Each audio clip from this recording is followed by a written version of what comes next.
first came to Great Britain, my mother knew that the forces that were going to be around me, which were going to consume my innocence and my freedom.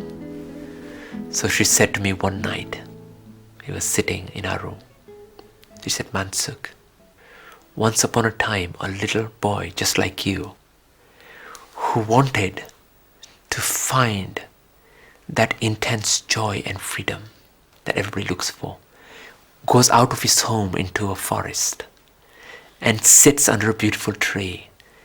And he knows that if he sat under this tree and just contemplated and prayed, he would get an answer to his greatest question.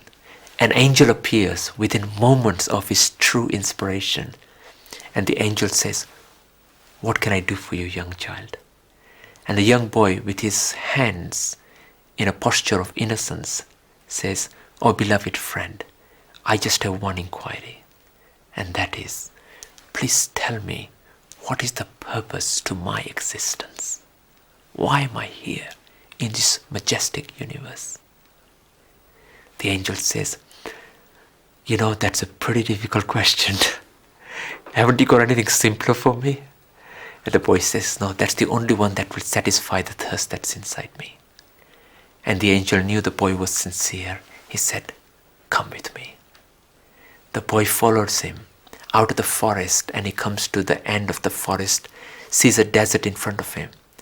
And the angel says, are you sure you want to still know the answer to that question? He says, yes.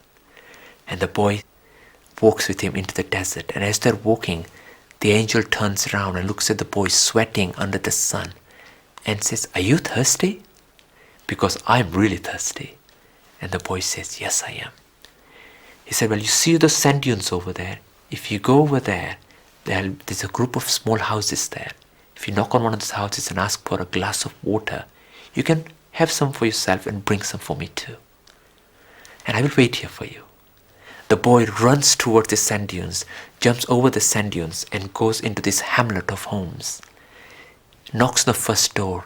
A man answers and he says, yes. The boy says, I'm very thirsty, and my friend too. Can we have some water? He's invited into the house. The man asks his daughter to serve this boy. The daughter doesn't just bring water, but also brings some food, because the boy looks hungry. As she gives this food and water, the boy's eyes are captivated by the girl's eyes, and the fire is lit of passion. And within moments, the girl and the boys are smiling. The father asks the little boy and says, would you not like to stay and rest a little bit here? The boy does, not just for one day, for many weeks and many months to come. Eventually, the girl and the boy fall in love with each other.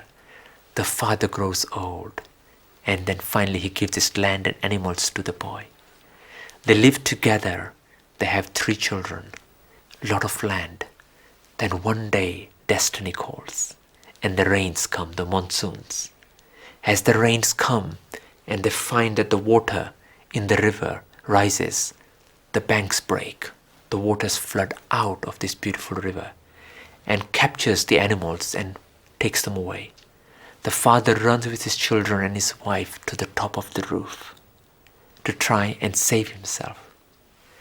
But the water keeps rising, and in the middle of the night, the water has come so far that as the father is tired and falling asleep with all his children in his grasp, the water carries away the littlest child, little baby.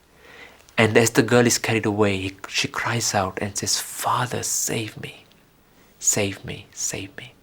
And the father wakes up, half asleep and half awake, jumps into the water to try and save the child, tries to swim toward the child, but the current is too strong. And at the same time is left behind his children and wife, the other children. Suddenly darkness consumes him. He's tired and his strength goes away. He sinks into this water and he becomes unconscious. And minutes later, he seems to wake up with his face against some sand, sun beating behind his back, and he feels a tapping on his shoulder. He turns around and sees a big silhouette of a figure against the sun, and from it comes a voice, and it says, "Where is my glass of water?" And with tears in his eyes, the boy just says, "I'm sorry, I've forgotten." And my mother said, "Don't you forget that you came here to fill your glass of water."